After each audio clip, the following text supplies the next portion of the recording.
I am so glad you're here. Thank you so much for taking this afternoon to come. And doesn't it feel good in here? It's nice and cool. I know that just in itself, walking from the parking lot, I went, oh gosh, it's so nice in here. Well, I hope you're going to be nice and relaxed. We've got a good program for you today, and we have some special guest speakers up here in front that I'm super excited for you to hear from. So let's go ahead and get rolling. We're going to be talking today about from the family home to the forever home, transitioning smoothly. All righty. Okay, so there's a lot of you. Is there anyone who's new here today? Okay, so we have 3 new people with us, 4 new people with us today. Thank you for coming, number one. We love having you here. But just real briefly, I'm Ingrid Sullivan. I'm going to be your presenter today, your moderator, along with our experts that we'll have here just in a couple of minutes. And then my husband, John Sullivan, is in the back. And we have Paige First in the back. She's also a real estate agent, as am I, that specializes in over 55. And then Debbie, who was just here with us. So just as a reminder for those of you, if you have changes or you want to bring somebody to the seminar and they're not registered, Debbie's your gal. You can always let us know, but she's the one that manages all of that for us. Okay. All right, so let's just kind of get an outline of what is it we plan to do. What are we going to talk about today? So here's some things that are going to be really important. Whether you're thinking about a move in the near future or you're just starting to think about it, you're not really sure yet. You want to see what's out there. There's a lot of things going on around us that deal with features and benefits, as these people just talked to us earlier about. But we want to make sure that you leave here. That's always our goal. We want to educate you, inform you. We want you to feel like you're empowered when you leave here so that you know who to go to for the right questions to be answered. So that's super important. So today we're going to talk about these things. We're going to discuss legal and financial considerations. We're going to talk about lifestyle and housing choices. This is actually going to extend on to our next month's seminar in Fort Worth. What do I do with all the stuff that's for everybody? Doesn't matter if you've been in your home 50 years or 15 years or 6 weeks, you just moved in. Stuff. What do we do with that stuff? How do estate sales really work? I see signs now everywhere that say estate sales. What exactly is that? Corey's going to get into that for us. Smart packing and moving, Ashley. We'll be talking about that. And why would you consider doing that versus maybe having your friends help you?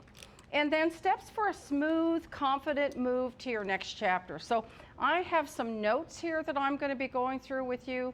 We've got some worksheets that Debbie's put together for you to take away as not homework, but things for you to consider as you're kind of looking forward to what is life going to look like for me going forward. So as we always discuss in our seminars this year, we always want to talk about stages of readiness. So where are we at this time in our lives? Are we still at the place of not me? I'm sticking where I am. I'm not going to go anywhere. Or maybe are we at that place more and more that we're thinking about it? We're really thinking more about, well, what's out there? We've got some new things going on here in Arlington. What's out there? Should I look into it? What can I discover doing that? Or maybe there's others that are here that are actually planning to make some changes. In addition to that, action and resolution. So I always want you to be thinking, as we discuss these things, where am I with the 5 stages of readiness?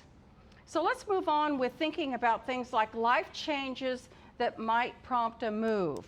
Keeping in mind, our goal as educators here is to give you information, not to push you, but these are some things that are going to be important to you. Are you at retirement? Have you been in retirement for a while?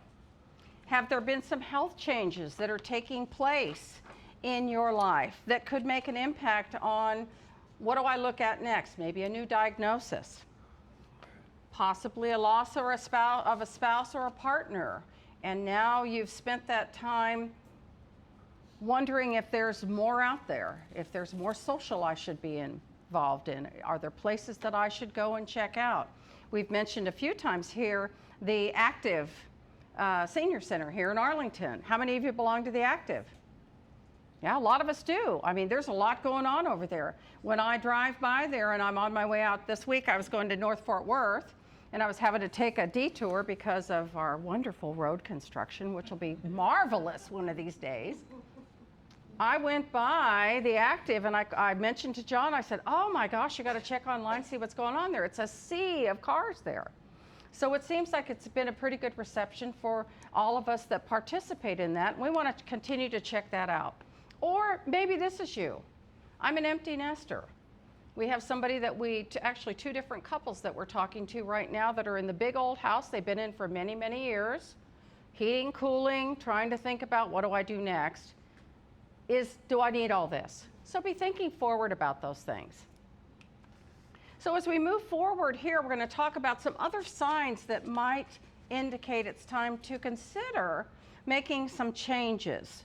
Things like home has become overwhelming or unsafe. So I want to give you an example. I have a couple that I just closed a property with 2 weeks ago. They live in Burleson on 16 acres. There's a 20-year age difference between the two of them. They love where they live. They've got a beautiful pond to look out over, and they got a lot of land, and now they're always in the mindset of, well, we've mowed this all these years. I got that tractor over there. I should be able to get on that thing and do that. But the heat is too much for me. I can't do that. We talked about maybe making a change, and then we started to look to see, well, if I made a change, where would I go? I've got this big house, I got all this land, I can't see myself in a smaller environment. As time went on, without giving you all the details of the story, we are now at that place where the land has been sold, and the owner, the new owner, is giving them a few months to kind of decide where's the right place to go. And they've changed their mind from, oh my gosh, I could never think about leaving this. I've been here 50 years. To, I just had a phone call the other day, I cannot wait to get out of here. So, you know, we kind of go through those motions in our mind, and those are things to consider and reflect on. So are all your rooms being used? Is it difficult to navigate the layout of the home? A gentleman I worked with a couple of months ago was moving to a retirement community, but getting ready to do something with the house. So I went down to talk about how we could have an estate sale. Could we get some movers involved to help them get there? The one thing I noticed about the house is that all the bedrooms are upstairs. That was a great house for that family to grow in. Everybody was upstairs. But as time goes on, now that we're looking at who's going to be the next owner, our market is different. We're looking for young families that want to be with all the kids versus the master being downstairs and the kids being upstairs. So that was a reason for them to make some changes. Feeling stressed, tired, or anxious, or maybe you just want to be in a more convenient lifestyle. You've got a housekeeper coming in, you've got meals that are prepared or that you can enjoy with other people, just something like that. Things for you to think about. So here's the other thing, reframing. I like this term, reframing downsizing, because we talk about what is downsizing. Is that a bad thing? For some people that have recently changed jobs, I think my husband would say the term that they've used is right-sizing. We no longer need you. You're old enough to retire, you're out the door. But downsizing takes on a little bit different feel. I think it takes on a feel that says manageable, easier, not as stressful as keeping up with all these things. Now that's broken, now this isn't working. We have a brand new refrigerator that we've had, I think, 2 years now, maybe not even 2 years, and it's a constant battle with the ice maker.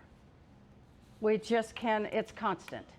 So, you know, it's those kinds of things. How long do I want to continue to mess with that? More manageable lifestyle, I mentioned. Design your lifestyle. So what matters most? Do you still have a bucket list that you're saying, one of these days I'm going to get to do that one thing? I'm going to travel to that one place? That might be important to think about. Lock and leave. We've discussed that a lot, those of you that have been with us for a while. Lock and leave lifestyle. What is that? Lock and leave says, I have everything I need. and I want to go somewhere.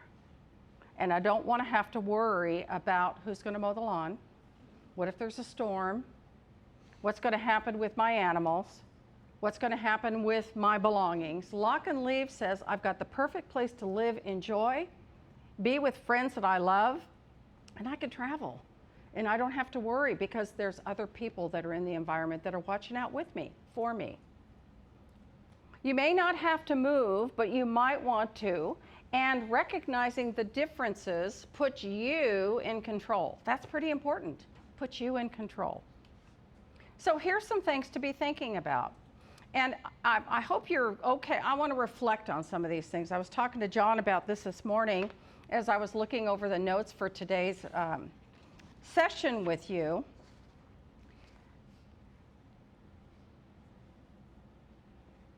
I love being social. I love working with people. I love relationship building. And because of that, there's a lot of different scenarios that we experience, like all of you. I'm not different from any of you, but a lot of different scenarios that we experience, especially when we're working with people that are older in different stages of life. So when I look at things like it's normal to feel grief, sadness, anxiety, or even guilt when considering a move, that's that couple that had the 16 acres. I went through that angst with them of, oh no, I hope we can find the right place, and is this going to feel right for them? Not realizing, like I said, the surprising phone call of, oh, I can't wait to get out of here. You know, but getting to that point, there was some sadness that went with that and some talking that we had to do to decide, is that really the right thing? You're not just leaving a house, you're leaving behind years of memories. Yeah, if everybody here you can picture in your mind right now all the years of memories with your kids growing up, things that you've done, different homes that you've lived in. But there are memories that can be saved. They just may not need to be saved in that house. Strategies to cope with emotionally. Talk openly with loved ones. So we just had our very first Bridging the Gap communication with adult children and their parents workshop in our office. And that was really fun because we had people there that were talking about, one, the need to have a communication with their children. Because I mentioned to somebody, I said, we've raised our children this way. This is my description of that. We've always told our kids, you can do anything you want to do. You can go anywhere you want to go. I'm fine. You don't need me. I'm great. Don't worry about it. You do what you need to do. I'll be great. So what we've done is we have taught them not to worry about us. But there does come a time in our lives where we do want them to come back and say, hey, Mom, how are you doing? We haven't talked in a while. What's going on with you? And have we thought about how things would be as you age? Most of you will say, oh, I'd love to have that conversation, but they're too busy. So I shared a trick, a trick is a poor word to use, but an example. It's so easy to talk to somebody this way, right? This way, on my phone. Let me text him real quick. What time are you coming for dinner? I'm getting the roast out of the oven. Are you going to be here soon? That's me and my son. Or send an email. It's easy to talk that way. And if it's the recipient on the other end, and I would say, and I'll use my own child as an example, oh, that's Mom. I'll get back to her later. Right? Or flipping through the emails, yeah, that's from Mom. That's probably not important. I'll get back to her later. So we've kind of conditioned our surroundings to be that way. But what if you sent, whether you type it on your computer or you sent a handwritten note in a handwritten envelope to your family member and they receive it in the mail? Guess what? We all love mail that looks like somebody wrote it, don't we? That's the first one we want to open. Is it an invitation? What is this? Maybe you send them a note in the mail because now they're going to go, whoa, why did Mom send that to me? What if she just call me or text me? Must be important. Think about that. That might be a tool that would work. So strategies. Honor the space. Take photos of your home, your keepsakes. So, as a real estate agent, when we get ready to put a home on the market, we take photographs.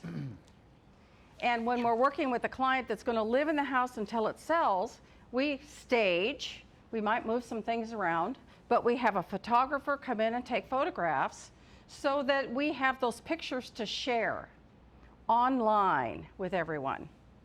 Have you ever thought about how much you love your house right now? Maybe have a professional photographer come in and take a picture of it so you could remember it like it is when you do decide to get into something maybe a little bit smaller. We love to make home books. So if we have an opportunity to work with somebody that's living in their home until they leave, until it closes, we can do a home book that shows all the furnishings that were there. It's a nice thing to remember. Oh, I remember that picture. I remember that room. So think about that. Give yourself grace and allow time for processing. That's super important. So here's another one that kind of goes with our workshop that we did. Managing family dynamics. I want you to look at this. Ask for support, not control. Start with, I've decided, not, what do you think? That's empowering you. I've decided, what do you think? Ask, communicate with boundaries. Clearly define what involvement do you want them to have at that time. I may not need you for everything, just a few things. I'd like you to look over something. Sentimental items, of course, we all know what to do with that.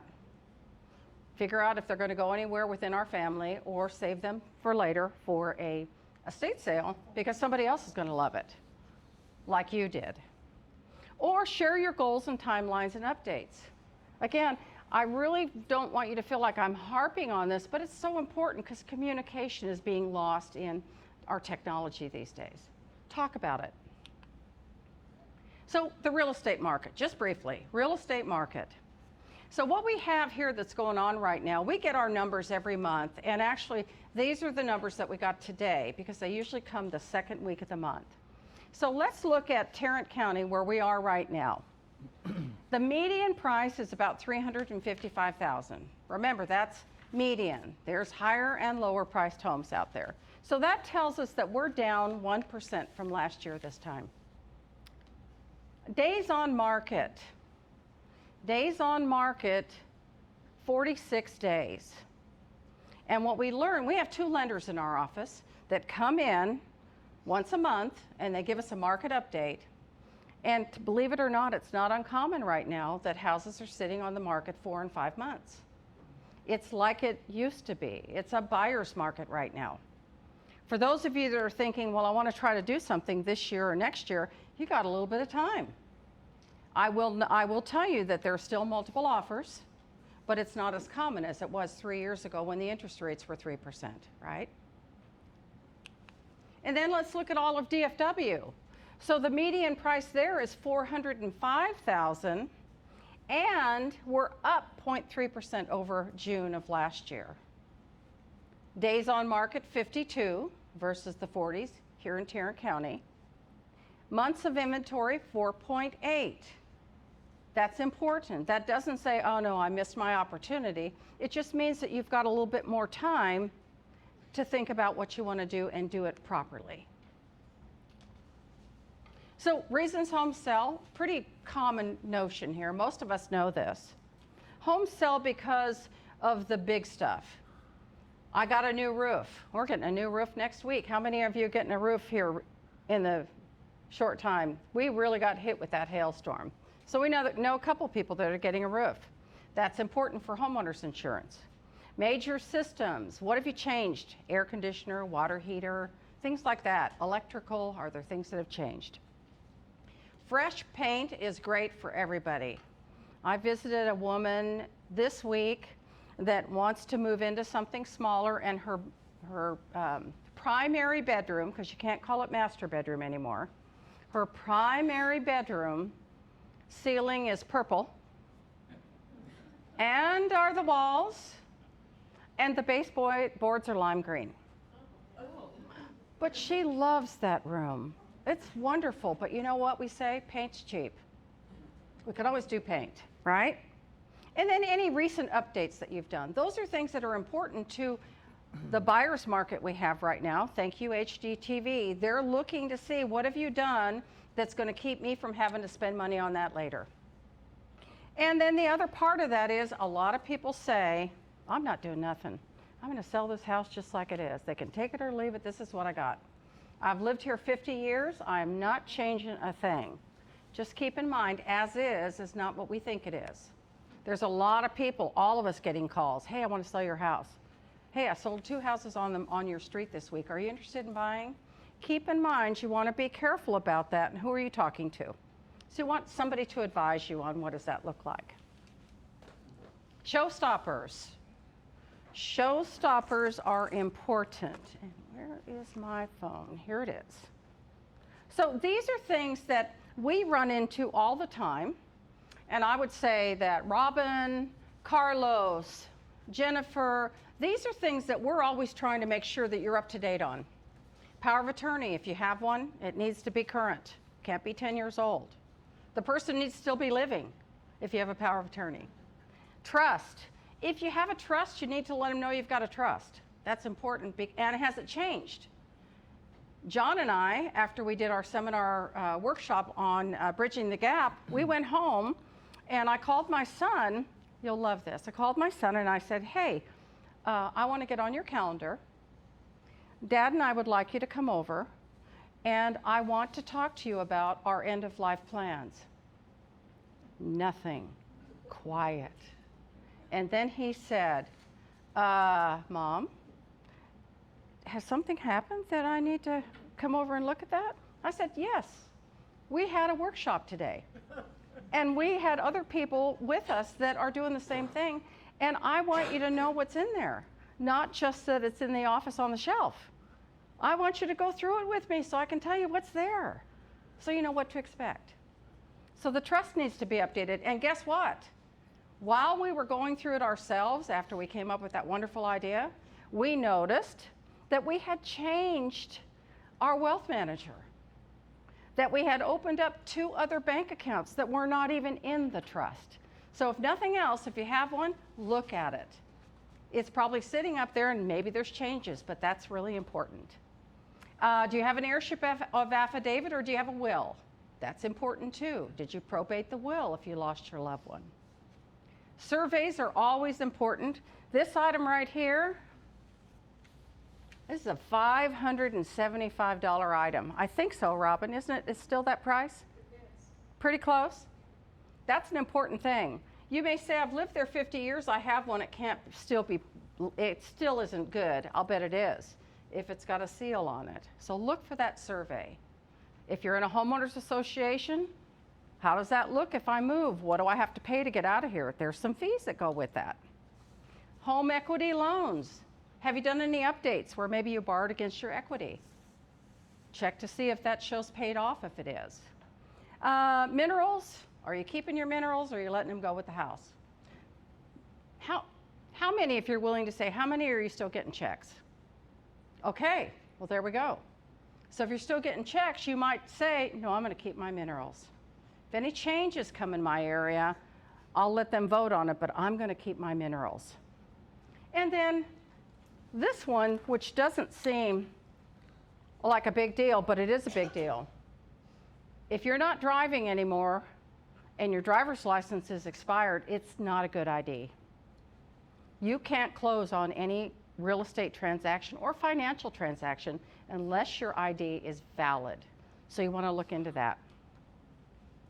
Okay, next month we're going to talk about these things in more depth, but I just want you to see here that there's a lot of different things that are going on with senior living, much more than maybe we were aware of because it wasn't important in the past.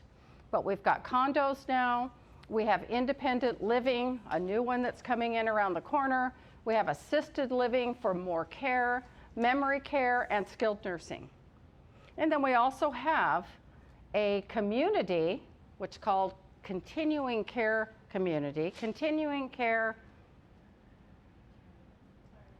residential community. Goodness gracious. And that community has everything all in one place. But the difference is these you pay by the month, this you pay a fee to get in, and then you pay by the month. So some things to talk about that we're very familiar with. Other things to discuss, legal and financial. So what's going to be the estimated net proceeds on my property if I do decide to sell it? How much money am I going to get? How much money am I going to put in my pocket once I pay everybody? Monthly income. How will I make a change? My Social Security, my retirement, do I have any investments out there that are going to help me along the way? Savings, we just talked about that. Cost of moving and renting. So remember this. We might decide that we want something lock and leave that could be a rental. But with a rental, whether it's a home or an apartment, there are fees that come with that every year. There are updates. I like to call it cost of living. And a lot of times those fees can be from 3 to 7%. So you want to factor that in. When there's an increase, can I still continue to work there or live there? Legal must-haves, I think I just mentioned to you. So update your will or your trust. If nothing else, look at it. I'm so glad we did that. Powers of attorney, we talked about. Advanced health care directives. All those things are going to matter to you and to those people that are going to be helping you. How many of you have learned something so far that you didn't know before you got here today? Okay, that's encouraging. Great. All right, let's move right along. So here's some other things. Lifestyle and practical considerations. What do we have here? What's included in the cost? I just talked about that. Community fees, increases in utilities. So in a lot of cases, the utilities are paid for, you pay for your cable. But you want to find that out. Is the location convenient? Is it close to me and my doctors? Or am I moving close to be near a family member, but I may have to travel to those other conveniences? Are there pets? Most communities have a pet deposit that's non-refundable. Typically it's $500. There's also a monthly pet fee that is going to be part of your rent. So you want to check to see. And a lot of communities these days, it used to be that the pet could only be 45 pounds. And I do think that's the preferred. But they're not real specific anymore about you can't have that type of pet unless, a friend of ours at the office, a boxer to some people looks like a pit bull. So that's going to be a hard no on a dog like that. But most retirement communities know the importance of having that animal and they want to try to provide a way for you to keep them. So keep that in mind. What are the activities that they have?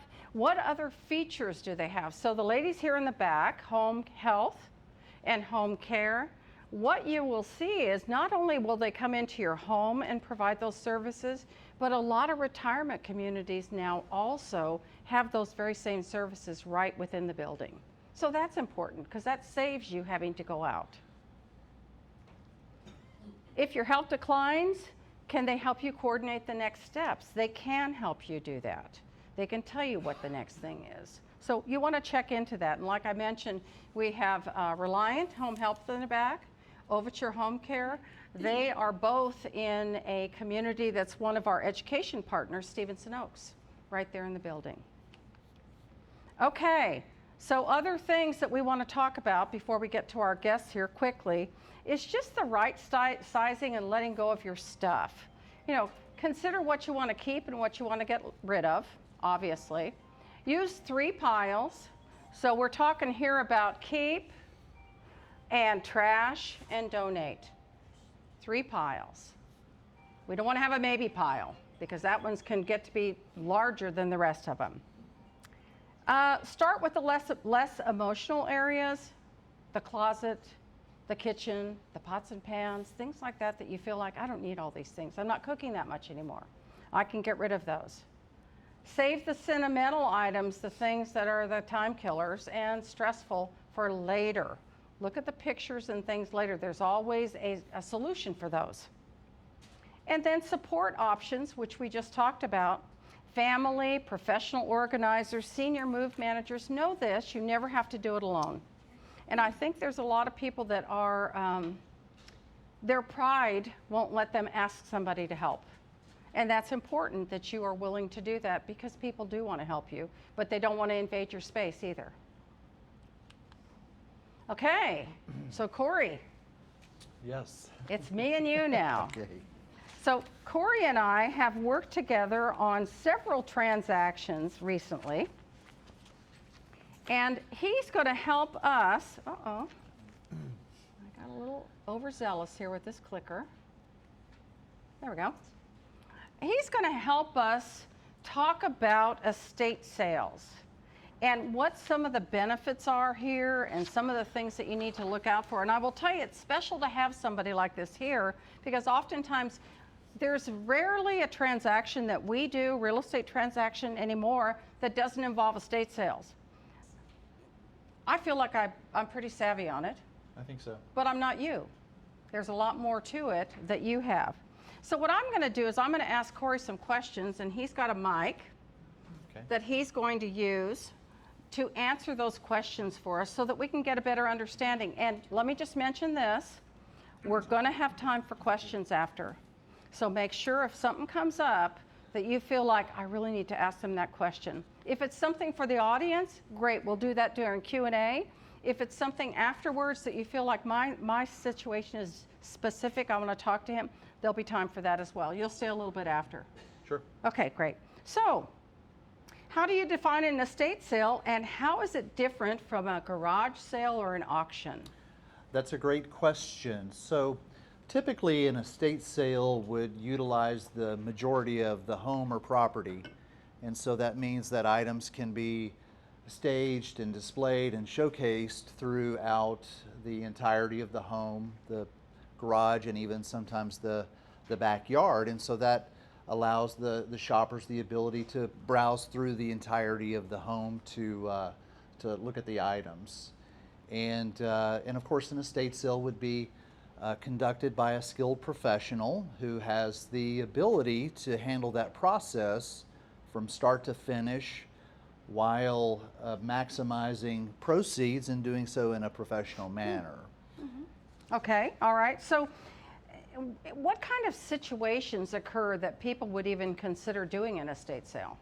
Sure. There's all different types of reasons people have estate sales. The majority of estate sales nowadays are actually downsizing sales. We probably do more of those than anything else, so those are very popular. Some of the reasons people have these types of sales could be moving to senior living, could be downsizing, could be retiring to another country. We see a lot of that. It could be a divorce or death or bankruptcy. There's many different reasons. Okay, well that sounds good. So kind of walk me through, what's the process that you go through when you're going to be setting up a estate sale? What is that, how does that work? Sure. So we have a very defined process. It's a very fast process actually. Once we have an initial consultation with our potential client, understand the needs and goals, we'll get a contract signed, we'll determine the dates of the estate sale, and then the entire process for us takes a week or less.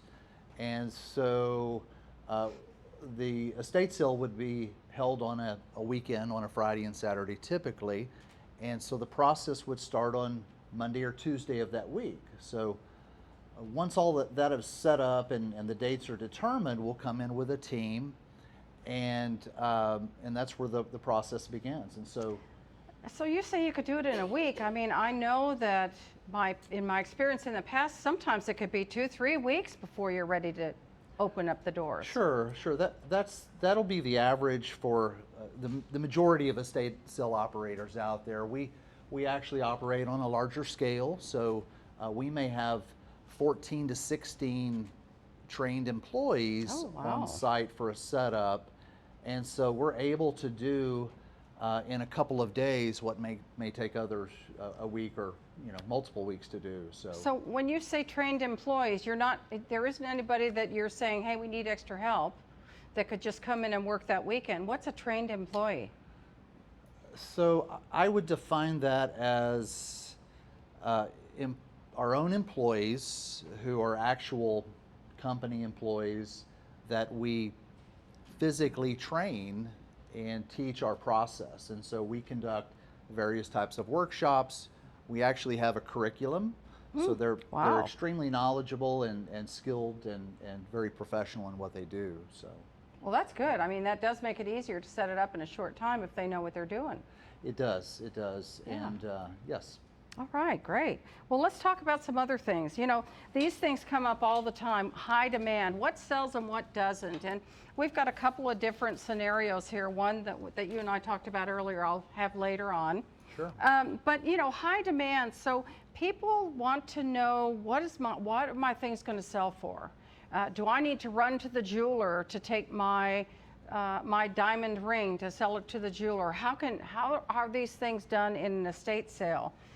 Mid-century items, antiques we hear about all the time, artwork we hear about. So talk to us about these two different categories: high demand items and lower demand items.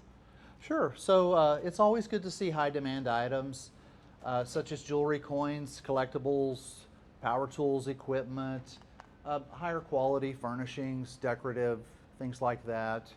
And I think those are, you know, kind of the staple of a good estate sale or downsizing sale. And we like to think of those items as draws or featured items. So you want to have those types of items to pull people in. And then of course we encounter lower demand types of items. Your basic type stuff, dated, you know, furniture, items with lower value, broken, damaged type items. So we A variety of coffee cups. Sure, variety of coffee cups, VHS tapes, National Geographic magazines. Oh my So, goodness! Oh wow! Can't give those away. Wow. But the higher demand items typically sell much better, of course. Okay, so yesterday when you and I were talking, just kind of in preparation for today, usually what I like to try to do when I have an opportunity to work with a client that's going to be having an estate sale, I like to go first just to kind of have a look. Like I said, I'm not the expert, but if it's old plastic cups from Rangers games and a little bit of this and a little bit of that, I want to prep him for what we might be looking at. And then I ask Corey to come and do an on-site with me so that he can walk through with people and just really kind of capture, is there going to be enough here and is it good stuff? I think that's really important. But yesterday you and I talked about a home with a lot of stuff. So explain good stuff, a lot of stuff. How does that work when you're looking at things? Sure, I think it really starts with just the basic initial assessment. And so when we go into a home, we'll see a variety of items, and we just have to make a determination whether that's a good fit for an estate sale or not. And so understanding what's there, what may potentially sell and what might not sell, and being able to offer that type of consultation and prepare our client for you know, what could potentially happen. So you said something about if the house has too much stuff. What did that mean? If the house has You too said much sometimes stuff. they have too much stuff in the house, which could make it harder to make the sale successful. Sure, absolutely.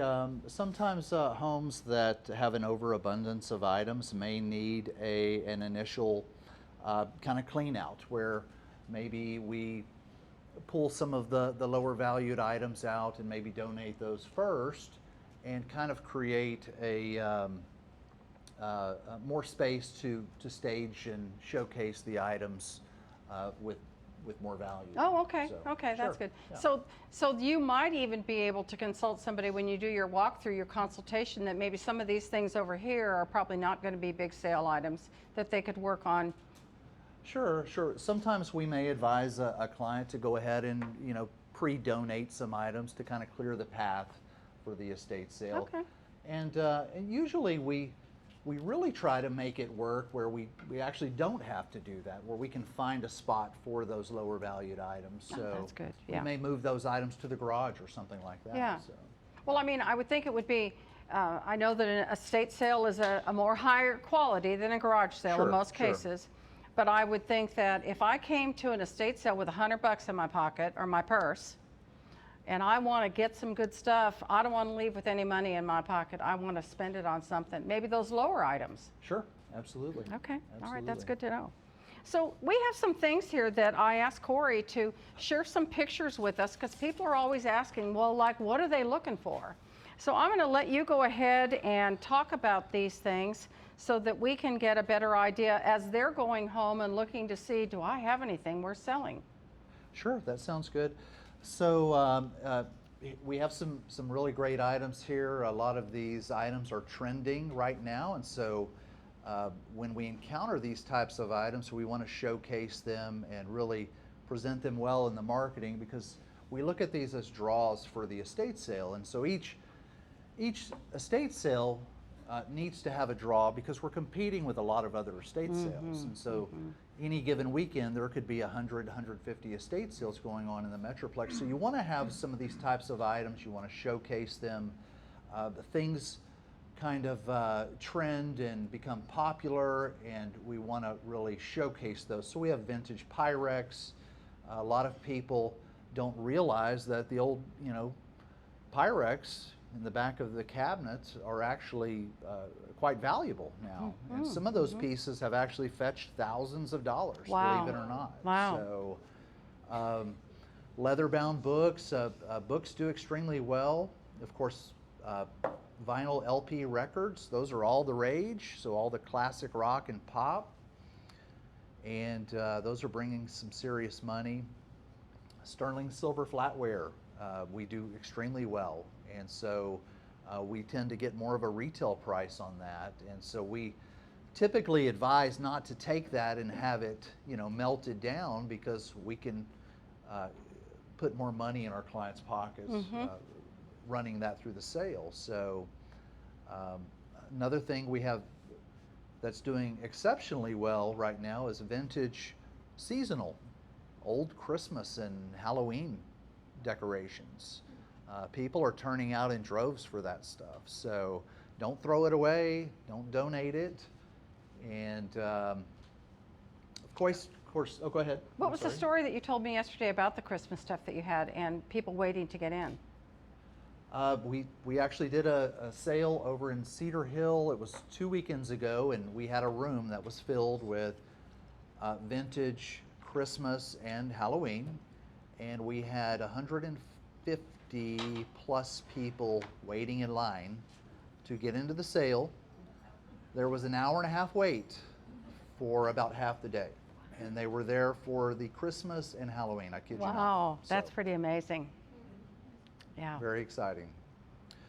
Vehicles, we actually do very well with, and so we probably sell more vehicles than any other estate sale company around, and I think that's just understanding the process, how to facilitate the paperwork and documents, and our ability to fetch a premium on those items. And so if you ever have an extra vehicle, I would say leave it for the estate sale versus taking it down to like, Automax or wherever they give you a cash offer, because we typically get higher than Kelly Blue Book value at our estate sales. And so Why do you think that is?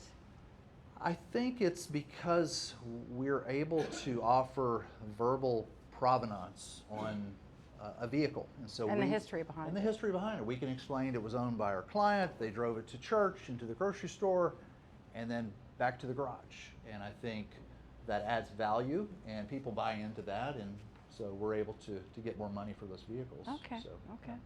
What's that bright green thing? that is, we call that uranium glass. It's green glowing glass, and it's all the rage right now. A lot of people don't even know they have it because you have to shine a black light on it. So we carry a little black light. We look at all the glass and we find it, and people really turn out for the uranium glass. So. Well, that's good. Yeah. That is interesting. All right. Well, let's move on to something else here. So now this is a combination of things that may not be as popular. Well, I think for me, it's, walking into a client's home for the first time and seeing those unsuspecting items. And so we have people out there who are, maybe they held on to something through the years and didn't think anything of it, and then over time that item started trending and popularity increased and the value increased and the homeowner had no idea. And so as a professional, we have the ability to come in and identify that, and then of course we showcase that item, and it turns into a big draw for the sale. Mm-hmm. Okay, okay. So the tins are popular. Sure, absolutely. Okay, So, and the glass bulbs and the fancy glassware. yeah, the art glass and the pocket knives and pocket watches, old cameras, and so these are just various types of collectibles that we find throughout our clients' homes. So what I'd like for you to define for us, or maybe not necessarily define, but speak about what is a good collectible? I mean, if I have somebody that's got 500 Beanie Babies and they've got 200, those spoons that you get when you go to every Collector state? spoons. Collector spoons. Are those big sellers? No, they are not. Darn it. And neither are collector plates, unfortunately. Collector plate. So, Oh, yes. I've got some of those I was going to ask you to sell. Yeah. So it's just, it's one of those things that it just didn't happen with those items. So over the years, those items greatly depreciated, and so we have to educate on those items. People will still buy them, but at a very low price. Okay, well, I mean, that's good to know, because a lot of times, remember, we think all of our stuff is great stuff, right? My gosh, I spent, I will, going to tell on my husband here, I'm probably going to pay for it later, but he loves to collect knives, all kinds of different knives. I'm thinking, you got one pocket knife, is that not good enough? Nope. But I mean, over time, that tells me that maybe some of those aren't going to be as special later.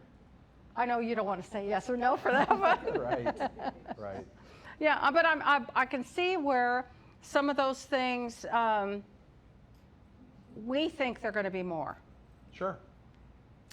All right. So here's some things that, and you have a worksheet on this in your handout. As a matter of fact, if you look in your handout, this worksheet is called Choosing the Right Estate Sale Professional. And you'll also have one that Debbie put together for you for for mover. So these are some of the things that are going to be important to keep in mind. And like I've been doing, this is for you. You'll have a match to this in your handout. But I want to ask Corey a couple of things that I think are important for you to know. What should someone ask before hiring an estate sale company? What's important for them? Yes, that's a great question. And there should always be a list of questions to ask a potential estate sale company. And so some of the most common questions that I am asked are you an actual company? Do you have a business license? Because so many estate liquidators don't, and they're more of a mom and pop, under the table type operation. And so you want to make sure they have a business license. You want to, one of the more popular questions is, do you charge sales tax? Mm-hmm. And so that's a good determining factor, because by law, we have to charge sales tax. Mm-hmm. And so a lot of estate sale operators don't. So that's pretty much a given if they say no to that. Yeah. How about being bonded and insured? Is that important? Extremely important. Why? So our clients need to be protected. They need that sense of security. And so accidents happen. People trip and fall. Things can get broken, and you want to be covered. You want your client to be covered. So when somebody's going through your sale, do you have a security set up within your sale to make sure that the things that are in there are going to be coming out and getting paid for? We have various implementations for security, and so it could involve a uniformed staff person at the front door checking receipts, managed exits and entry.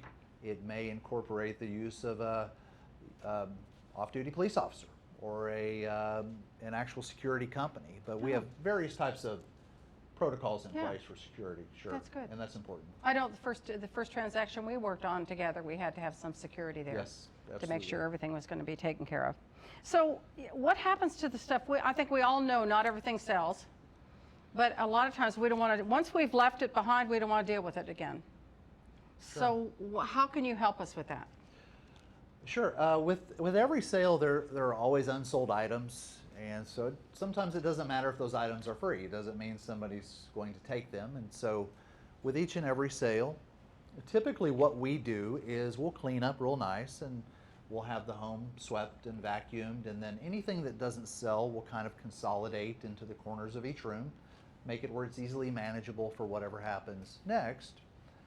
I usually recommend that the homeowner facilitate some type of a donation pickup. And it's always smart to schedule that well in advance. That is important. So maybe even when you're booking your estate sale, go ahead and put some feelers out for donation pickup, because a lot of times they can be booked well out as well. So we have the ability as a kind of like a backup plan to offer a turnkey clean out haul-away service. And so we offer that in our contract. So our clients actually have the ability to pre-choose that option, and it guarantees service to be completed by the following week. That's so good. That's good. Yep. So, here's another question for you. It's really hot outside right now. It's only going to get hotter. What's the best time of year to have an estate sale? Is it during the summer when people are vacationing? Is it during the holidays? What's the best time? 365 days a year. Oh, wow. Okay. We do well all year round. Estate sales do well. My personal preference is actually around the holidays, and so the colder months. But we do them 365 days a year. What I see during the holidays is a lot of people considering the estate sale process think that maybe around the holidays are not a good time, when in fact it's kind of a misconception, because what happens is 90% of the estate sale companies will shut down for the holidays. Mm-hmm. And so you go from 150 estate sales during the course of 1 week down to 5 or 6, mm-hmm. and you see increased turnouts because people still want to go to estate sales. So it's something we figured out years ago. So around the holidays, great time, great as any. That's so, good. Yep. That's good to know. Well, we've got some FAQs here for you. So, just briefly looking at this screen, what are the best types of sales to have? Tag sale, online sale. This is something that, did I skip a page? I don't think so. I was just looking at your notes. Sure. What's the difference between, or what's the difference between a tag sale and an online sale? Difference between a tag sale and an online sale. So a tag sale would be considered like a traditional estate sale conducted in the home, utilizing all the areas in the home and allowing shoppers to come in and walk about and browse and shop. And so everything is priced with a tag, basically. So everything is pre-priced, and so the shopper can decide whether they want to buy that item or not based on the price. Online sale is typically going to be an auction. It's going to be a bidding process. And so two totally different types of Does your company do that? We actually do both. Okay, Yes. well that's good to know. That's good to know. So I know that I've learned differently from you, but a lot of times people say, well, I don't even think I have enough for a sale. What's the minimum sale? Some companies have a set minimum amount, a dollar amount, and so what I see occasionally is, some companies will say they have a $20,000, net amount. Some will say they have a $10,000. Some will do $5,000 and $6,000 type sales. We like to look at each sale individually and make a decision with that client, because sometimes we can do the smaller sales if they don't require as much too much labor. So we look at each sale on an individual basis and then make a decision. So we don't disqualify anyone over a certain dollar amount. So. Well, I mean, because you have such a large team, you do several estate sales a week, don't you? Correct. So we typically conduct 4 to 5 estate sales every week simultaneously.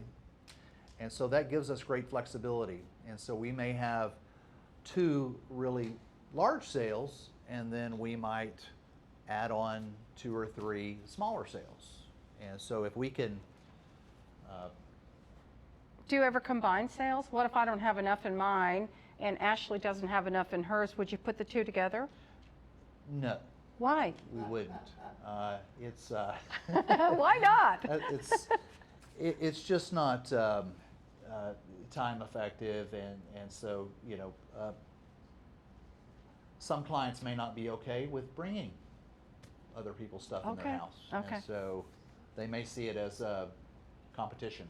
Okay, Yep. well, that makes sense. Sure. So I want to ask you one more question. How and when do I get paid? That's a very good question. I see that process varying from estate sale company to estate sale company. And so some will need a week or even a couple of weeks to finalize the reporting and the accounting. We pride ourselves on settling up on the last day of the sale on site. So we have our clients come back as soon as the sale is over on Saturday, typically, and then we turn over the accounting, the daily sales reports, and we settle up on site. So what's a daily sales report? Is that like, if I wanted to see what you sold my diamond ring for, would it tell me on there? It's not going to show you that specifically. Okay. It's going to show you pre-programmed, we have pre-programmed department keys with the various categories. So furniture, could be jewelry, could be household, could be collectibles. What our clients are going to see is how many items we sold under each category and the grand total for that category. Okay, So. okay, that makes sense. Well, I know that a lot of people want to be a part of your estate sale in this way. They'd like to be able to stay in the house while you do the sale. Can they do that? Unfortunately, we would not want them to face that amount of trauma. Oh, what does that mean? It's not an ideal situation. Okay, So. okay, all right. So they gotta find another place to go. They do. Go somewhere, go have fun. What if they want to be there and make you breakfast, lunch, and dinner while you're there? I may consider that. Oh, okay, okay, good, okay, great. Okay, well, we're getting close here to wrapping up with Corey, but I've got some misconceptions, so he and I are gonna kind of tag on these. So, you know, one of the things I want to ask is, are estate sales only when someone dies? I think you answered that earlier. Correct. Absolutely not. Okay. So. You're going to sell everything I care about. No, you get to choose. And so we will decide what you're going to keep or retain and what we're going to sell. Well, what if I decide what I want to keep and retain, but then my kids come around afterwards and say, well, Mom, I'm going to keep that after all. How's that work? You want to try to make those decisions before signing the estate sale contract. Okay, that's important. Okay. Only the good stuff sells, right? No. We sell a good portion of all of the items. I mean, people like people will buy lower valued items. People will buy household items in addition to the collectibles and the antiques. So with this type of sale, it's pretty much all fair game. Okay, So, well, yeah. I guess everybody has a different description of what's good stuff. Correct. Yeah, Correct, yeah, absolutely. okay. So it's all or nothing, is that right? No, not necessarily. We want to be respectful of our clients' wishes, and we understand that they want to keep some Good stuff. heirloom pieces, some Yeah. family pieces, or whatever they want to keep. So they'll make those decisions, and then we'll see what's available to us and go from there. Okay, okay. So last one here is it's basically just a garage sale. That would sound kind of insulting to you, I would think. It does. We don't like to hear that word, garage sale. So, no, estate sales are, very professionally managed, and there's so much that goes into it, so much effort, and the professionalism, the advertising, the marketing, the staging, research, with the pricing, and then the conduct. I mean, we turn these into a very fun and profitable event. Yeah, So, that's good. That's good. So, our key takeaways from talking to Corey today that I want you to just revisit here is, as he said, schedule early. I mean, his calendar does fill up. I couldn't go to him tomorrow and say, hey, I need a sale next Tuesday, right? Correct. Because your sales are on Friday and Saturday. Correct. Okay, so you got to get with him or whoever you use to see if their calendar's available. Summer times are busy, Very busy. so we need to keep that in mind. Let go of the value myth. A lot of times we feel like, well, I paid $10,000 for that and I should get every bit of that. There is depreciation. There is depreciation. That's important. Trust your team and the pros on how to attract the buyers, because they do a lot of marketing online. As a matter of fact, we could find you at estatesales.net, estatesales.com, Correct. and Estatesales.org. estatesales.org. So if you ever want to look to see, because this is all the teasers that they do for people to see what's going to be there, look up DFW Estate Liquidators. .com. .com. Look them up, and you'll see in those places, estatesales.net, .com, and .org, you'll see their sales out there. And also social media as well. And the social media, yes. And if it's something that we're working with this company together, then we'll promote it on our websites as well, because we want to get you as much traffic as possible. Be open to donating or discarding things that don't sell. We know that's a reality, so we want to think about how can we help. All righty, Ashley.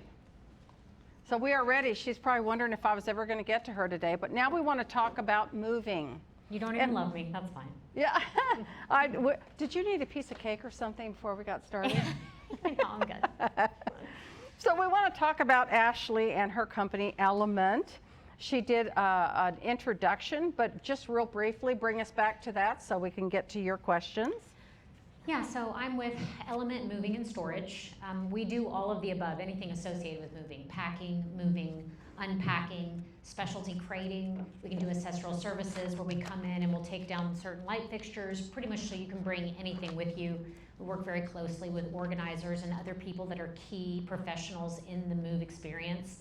So we really just try to be the answer of, yes, they'll do it, to moving. Okay, all right. So I've got a few questions for her as well. And this picture that you see here, I just want to accentuate this, because what Ashley's going to share with you is the importance of a professional. They have a very professional business. We actually went and visited their place of business. This picture right here, some of you have seen in other seminars that we've done, but I want you to know this is a picture that John and I took. This is like a real thing. We were going down 20. This was going west in front of us, and I'm telling you, I was worried that if there was a big wind come along, that whole thing's going to go over somewhere. Wow. But that was, I would say, moving on the cheap. And we're just hoping that it's all going to get there and make it like we had planned, right? So let's go to your questions. So the role of a moving pro, and I'm just going to ask you just some brief questions versus everything that's on the screen.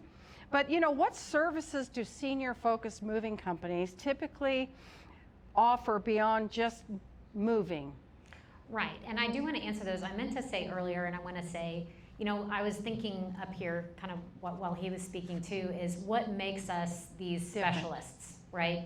So I would say, and although it's a self-appointed title, what makes me a specialist is that I actually, believe it or not, when I was a little girl, I didn't grow up and dream of becoming a mover. But at the same time, that's a lot of people's professions, right? You look at it and you go, I never thought I'd be here, but I really love what I do. And it's very people focused. But I will say I came into this company several years ago and was the head of their customer service department. And I think that that really equipped me to do what I now do, which is networking and estimating and really getting more knee deep into the moves prior to, of course, any kind of customer service concern. And I always say if I could run the customer service department of a moving company and still sell them, that says a lot, right? But I've heard about a lot of things. I really think it's broadened my scope and ability to see the things that can happen, situations people are in, and family dynamics and everything involved in this situation. So that's part of why I would consider myself a move specialist at this point. So you were asking too. You know, how do you tailor your services to meet older adults? Because it is a little bit different. That's right. And so for one, we're NASM certified, which is the National Association of Senior Moving. So you can't get that certification unless you meet certain standards and practices. And so we definitely, I would say a lot of it is our guys and the people that own our company. We are a family-owned business, so I always kind of tell people, like, you know where we live. Like, if something goes wrong, it's not like we're just some, you know, giant national conglomerate that you never end up seeing. I would go to your home so you would know me. So that does make us accountable to our clients. All of our guys are on a rating system. For one, they all work for us. We would never use day labor or just bring someone in off the street. These are men that speak clear English. They're very patient, and the crews are rated from A to C. So if you do well on large moves, you don't have a lot of breakages, you're easy to work with, you're patient, you're kind, well then you're going to get an A-level move or a senior level move. They need extra time to get from point A to point B. They need to be able to explain sometimes the story of why they want something put somewhere or who gave it to them. So you definitely need a certain kind of, honestly, it's an emotional kind of thing, a support. You need someone that's willing to be supportive. Well, and I think that's good because in your inquiries with that client, you have several people on your team that you can say, Tom's going to be really good to work with them, whereas Susan's probably better for this group. That's right. So we actually do have a good sized team. It's funny, sometimes people like that and don't. They're like, well, someone from operations called me. I'm like, well, it's not just a one-man band up here. Yeah, like, we all have a different job. But so because I'm the estimator, I'm going to actually go on site. We're also going to have a salesperson with me, right, that I work with hand in hand, because you need someone that's in the office that if you have a question, you can call them up. You don't want to call me while I'm swerving that truck there with all the straps in the car. You want to be able to reach somebody. On the day of your move, you want to be able to reach operations, someone that can communicate directly with the crew and someone that can, help kind of mitigate some of these concerns or issues. We have people that call beforehand and confirm. We have, management, all those kind of things that really, depending on the stage of the move, that we can be helpful. Yeah. Well, and I think so.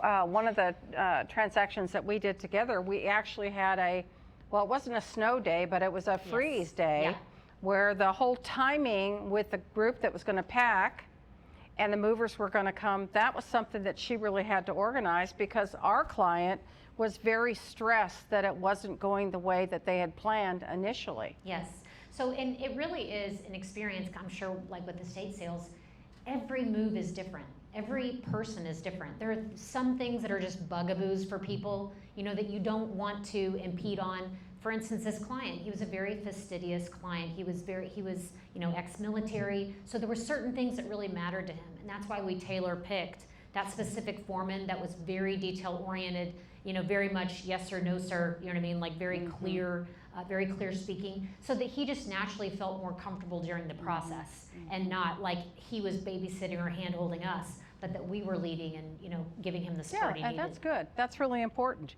So I've got I pulled up the planning what will fit here on the screen for people to look at, and a lot of times for us, when we're working with somebody that's going to make a move, especially to a retirement community, or even if it's a new build, you always want to get your hands on the floor plan because that's going to help not only her team, but the people that may be helping you organize or pack to make sure that the right things happen there. So, how do they figure out what's going to fit? I mean, can you help them with that? Yeah, that's a great question. So all of us can use, a good amount of logic just from our experience, and kind of see what matters to you in a room, the feng shui of it, if you will. You want your couch, not facing the blinding sun, or your bed, your bed to be where the light comes in. So I think a lot of it has to do with how many open walls do you have to put furniture, where is the light coming in, what is your sleep schedule, those kind of things. Also, Are you prone to tripping? I mean, you might have been used to always having a coffee table, but it may not be a good fit anymore. So we can discuss some of those things when, you know, an estimator comes out. But I would definitely agree with Ingrid in that you need as much support during this time as possible. Honestly, we all do. I need support at this time of And life. you just moved. Yes, I just moved last weekend. And it was wonderful / horrible. I'm surprised I'm here right now. So it is a very difficult process, but I tell you, walking through it does make you better at what you do. Yeah. There were even, as much as I think, oh, I've done this so many times, there were so many aha moments in that, doing that, being like, wow, this is so eye-opening to be actually walking through it. But anyway, you need a support team. You need organizers. You need people, even if it's family, like Ingrid said, you need to really be communicating to your family what help you need during that process. If you're going to make the decisions about where things go, do it prior to the movers coming. I even failed at this. They were like, where do you want this? Where do you want this? And I was like, I don't know. It's all running together.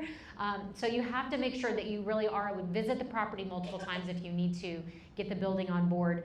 Other things to think about are, is my stuff going to have to fit in an elevator? Going to some of these communities, Yes. there's these elevators. Well, there's sometimes freight elevators and there's regular elevators. Right. Is it a stair situation? Is it a balcony situation? We've actually brought things over a balcony, believe it or not. Yeah. You know, will it fit through the doorway? Oh, I've always had this in my closet. Now I have a closet that is very, very skinny. You know, so those are also things to think about, because sometimes when we've had our pieces a really long time, they've just lived in a space that we've only assigned it to XYZ. Oh no, this is only for lingerie or jewelry or this or that. But we have to be creative when we're in these different situations. Yeah, that's exactly true. That's exactly right. Moving on here, so, you know, starting early, which is going to be important, you know, when you're going to make a move or when you're planning a move, you want to be thinking about those things that are going to be impacted by bringing somebody in to help you. When should somebody start? I mean, That's a great do they make an question. appointment with you and they know that they're a month out or a week before or what? That is a great question. So I will say this. I said great. That's a great question. So 4 to 6 weeks, yes, minimal. I would, you know, I mean, now sometimes you get in a situation where we have people call and go, oh my gosh, things fell through. Do you have a mover in a couple days? Sure, we're willing to accommodate, right?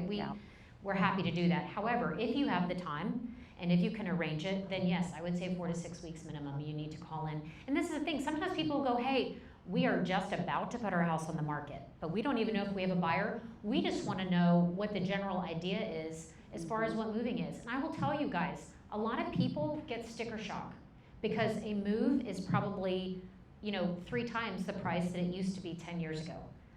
So it is something that you have to kind of absorb, and now you're even more in a position where you have to build it into your budget, build it into the home sale, build it into the savings or other things like that, because ultimately it really does pay you back in dividends because you're not completely exhausted and Yes. you know, Yeah. things like that. Well, and I like to say too that oftentimes the proceeds that they receive from the estate sale actually pay for what the cost of the move was, and they have some extra in their pocket. Yes, that's great. That's a great, and Yeah. it takes even that extra pressure of like, oh, what about this service? Oh, maybe don't get this service, maybe get this service.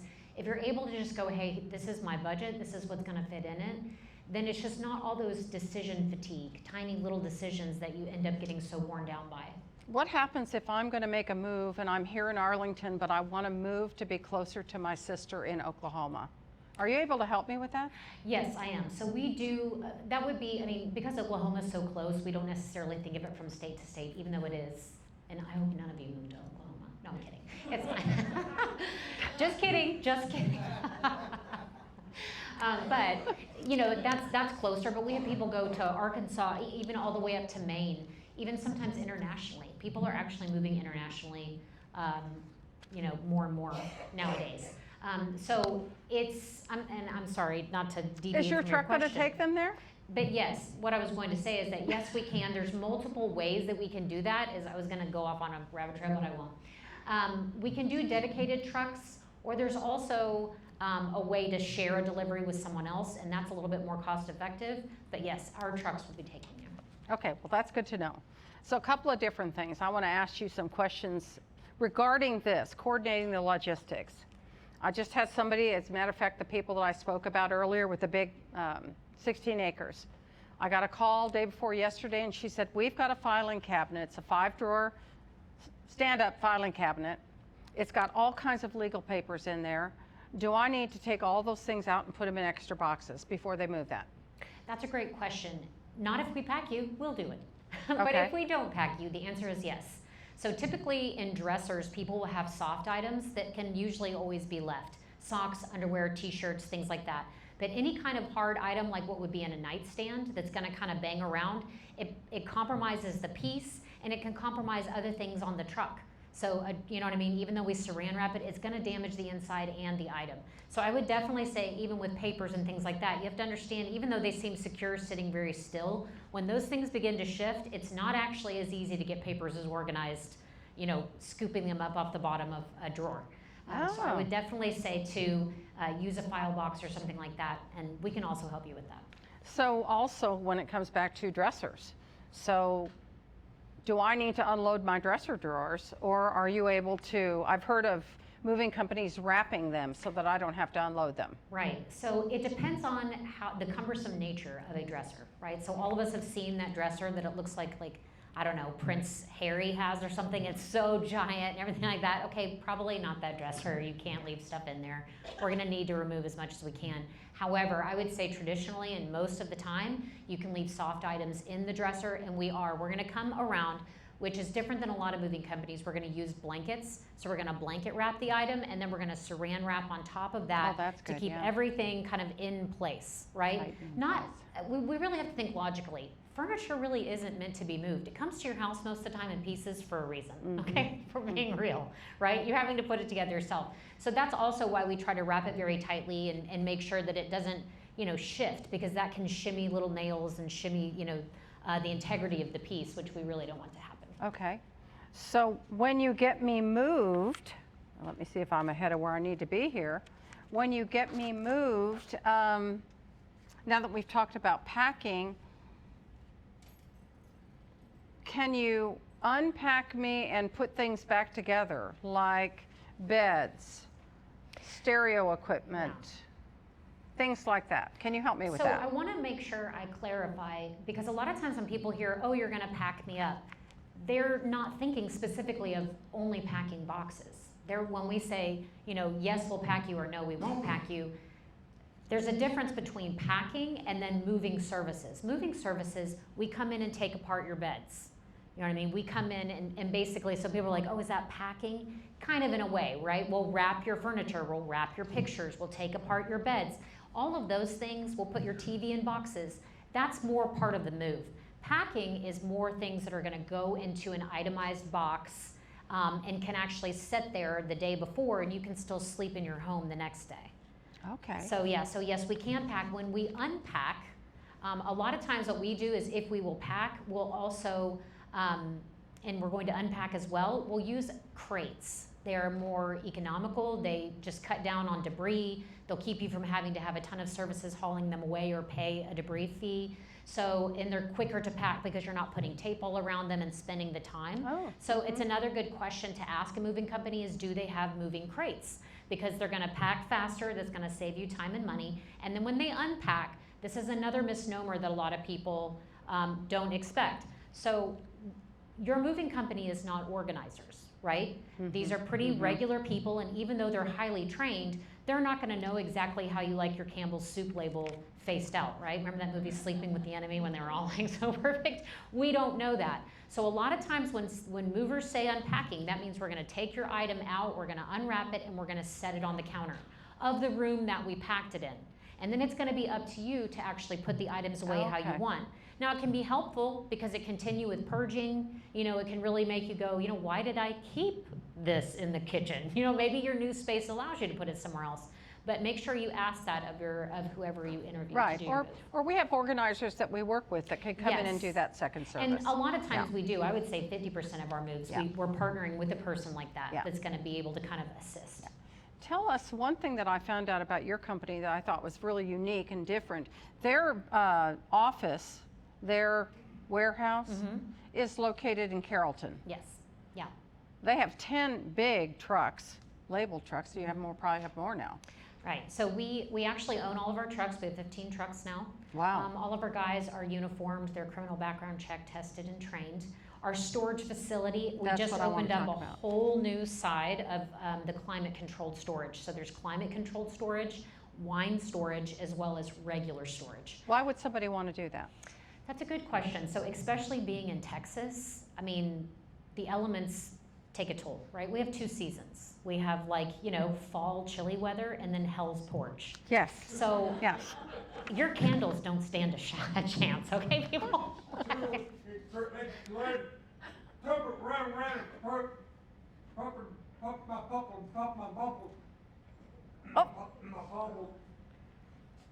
That is how I feel during the summer days. I'm not kidding. It's hot. Oh, you're okay. Oh, that's okay. No, you're good. No, you're good. Can we get you anything? Okay, okay, I good. wanted kind of that statement to be followed up with a wrap, and it was great. But what I was going to say is we have the climate-controlled storage, and that's for like furs, pictures, paintings, things that the heat can genuinely impact. If you have videos or records or some of these finer items, they need to be stored in climate-controlled storage as opposed to regular storage. Now, in most regular storages, it will stay around 80 degrees. It's not going to be as hot as you would think, but it still can be quite warm. So if I want to move some things to my new place, but I have some other things that are maybe going to go to a family member in Washington, but I'm not ready to send it yet, can I store it at your place? Yes, that's a great question. So in this process that Ingrid really wonderfully walks us through, honestly, this is so awesome. I get so much out of these, and I'm not even a senior yet. But so thank you for doing that.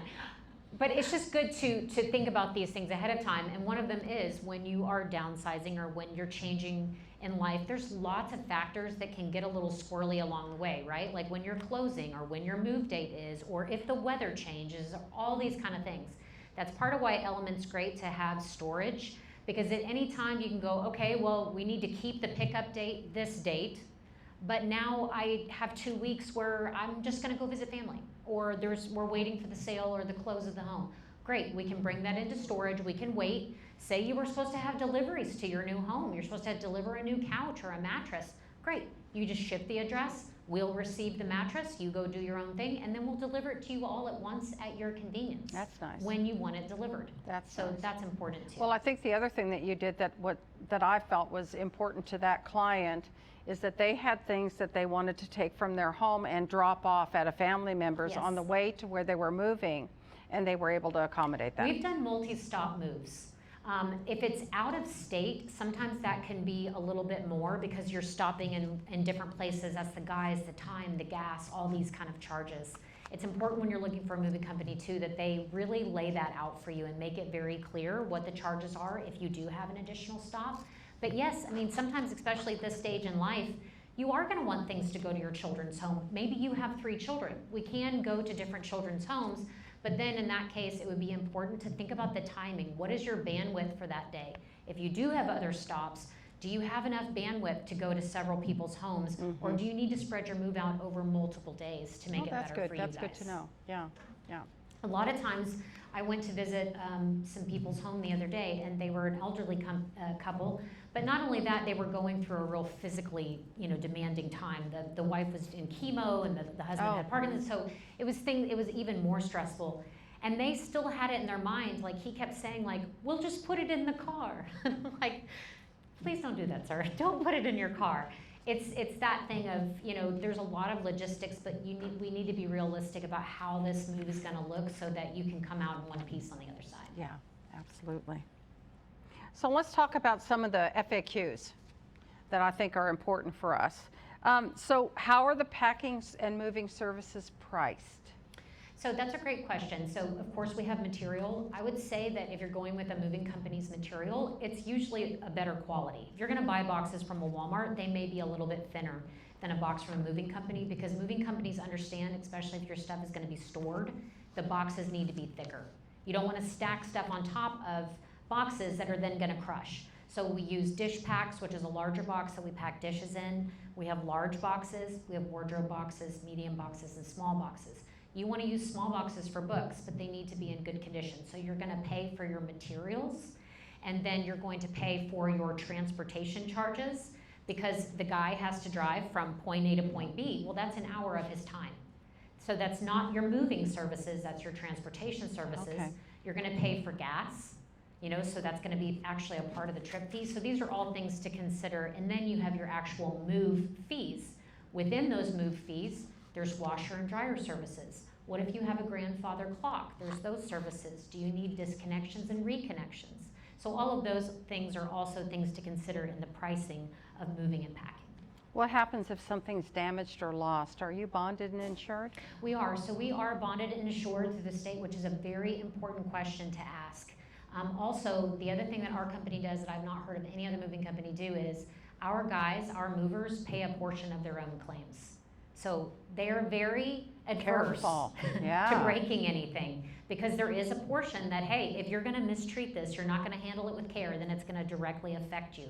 That's why they wrap things. We're very careful with logistics. There are times where we have to remove a door so that we can get something out of a room that's been in a room for 40 years. Like a So- refrigerator. Yeah, like we have to take the handles off and things like that.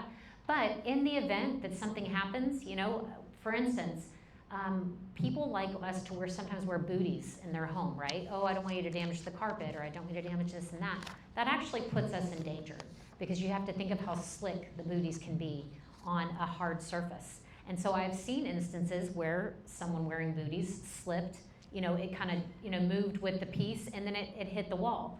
Well, you know, what is that, chicken or the egg, right? But at the same time, our company comes out. If we cannot fix and repair the walls ourselves, then we definitely would pay to have that done. And then we pay by basic insurance, which is 60 cents per pound per article, not a lot.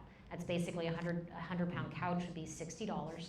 Or we offer insurance policies. That would replace the item completely in the event that there was damage. I would also advise you to talk to your homeowner's insurance or your renter's insurance, because sometimes that will also cover it.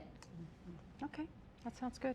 And I'm sorry, last but not least, these buildings that you guys are moving into, the logistics we were talking about, elevators and those kind of things, think about a COI. That's also how the moving company can help you. The certificate of insurance, us being licensed and bonded, that's really important when you're moving to some of these destinations. They require whatever companies come in to have those certifications or the insurance, so that they will even allow us in the building. So Right. those are logistics that we Right. can also help with. Well, and I think what we have learned together is that there are a lot of different buildings out there that have specific elevators that they allow movers to use. Not all of them, because if it's a retirement community and there's residents living in that community, they don't want that main elevator tied up with a mover all day moving things. Yeah. So it's really important to plan ahead, like she said, to look at all the logistics, how far in advance. If I schedule to move 4 weeks out, and it turns out that there's going to be a delay on my opportunity to occupy, because I'm already on your list, am I going to be able to move that out a little bit? That's a great question, yes. If you pay a deposit, and I think that goes for most moving companies, right? So it's a 10% deposit. If you put that down, then you are able to shift that time if need be. Of course, sometimes dates are blocked off. We are synonymous with the real estate industry, so as they heat up, we heat up. The summer is our busy month, because that's when most people move, is in the summertime. So you're also going to get a different rate. That's something I want to also tell you guys, just as a protection of you, is yeah, if you move in the winter, you will probably receive a better rate than if you move in the summer. If you move during a weekday, you will probably receive a better rate than if you're moving on the weekend when it's busier. So some things to think about that would be more cost effective would be during those times. And then just a few other tips I wanted to give you. When you are working with your family, or if you're doing this by yourself, there's a lot of creative quick things that you can do and ideas you can do to make it easier. You can use these little garage sale stickers. Say half your stuff is going to your son. Put a green sticker on everything going to your son, because you can't be everywhere at once when the movers are there. How are they going to know what piece? Oh, yeah, that piece goes here. Oh, this piece goes here. What if you have a bunch of donation stuff? We can actually move your donation stuff. Not so much the smaller goods, but the actual furniture, we'll take it away for you, and that can make it easier. That's good to know. But That's you can great. use stickers as simple as this you can get at Walmart, and really mark the things, even for yourself, like, oh, did I decide I wanted that or not? You can label the rooms in your home with like painter's tape. Hey, this is Maria's room. That way on all your boxes, if it says Maria, the movers will know it goes to the room that says Maria's room. Now last but not least, we have these little stickers that you can mark the room it goes into. We can give you these. A lot of moving companies have these, and then you can put these on each box to know exactly where it goes. That's good. That's very good. I appreciate that. So kind of moving takeaways, because you've told us a lot. Sorry. A lot. Senior Move Pros offer help with planning, packing, and moving. That's one of the things that we want to remember about this. If you get a floor plan, it may not necessarily be the mover that's going to work closely with it. It's going to be a combination of your packer and your mover working together. Like she just mentioned, what room goes in where. You can identify those things. Schedule early. Get on the list so that they can make sure and accommodate you if you need to make changes moving up or moving out. And let the people that are the pros, unlike that first picture that we saw, help you manage, because that's what they do. They're not what I like to call weekend warriors. Oh, I got a couple of friends with a pickup, and we've got our car or SUV. We can get all that stuff in there and get it over by noon, keeping in mind that these people do this every day for a living. It's the exact same thing with the estate liquidator. That's what they do for a living. They're not working another job during the week and picking that up on the weekend. You want to work with people that know their business. So that's super important. And we have an action plan for you. And Debbie, the action plan is in their handout. I don't have a handout up here today, so I can't see it. But there's an action plan for you to take away. I like the word action plan versus homework assignment. But there's some things on here. You know, clarify your vision. Organize the important documents. We talked a lot about that. Map out your timeline. If I am going to do something, when? What does that look like for me? Talk to your family, of course. Build your transition team so that they can help you achieve that goal. And then take care of the emotional side. Moving, as Ashley said, and she's not a senior yet, as Ashley said, is stressful for everybody. I mean, gosh. But that's part of the fun of it. You're going to get it done, and voila, here's what we have. So let people help you with that. This is kind of where we've come this year. So Debbie and I wanted to make sure that you could see how we're growing together. So we talked about aging on your terms, creating a plan for your future.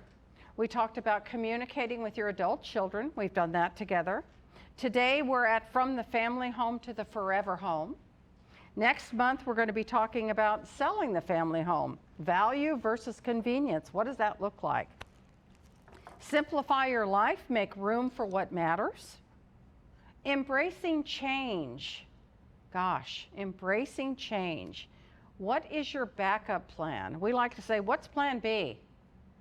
Well, that wasn't going to work, but I do have a plan B. Make sure you have a plan B. And then the last one, which will be really fun, is fourth quarter. I'm in the fourth quarter of my life. What does that look like? With no regrets. So you've got new dates. We are going to go briefly. We'll take a couple questions here, and then we'll do our drawing. Questions? I think we got them all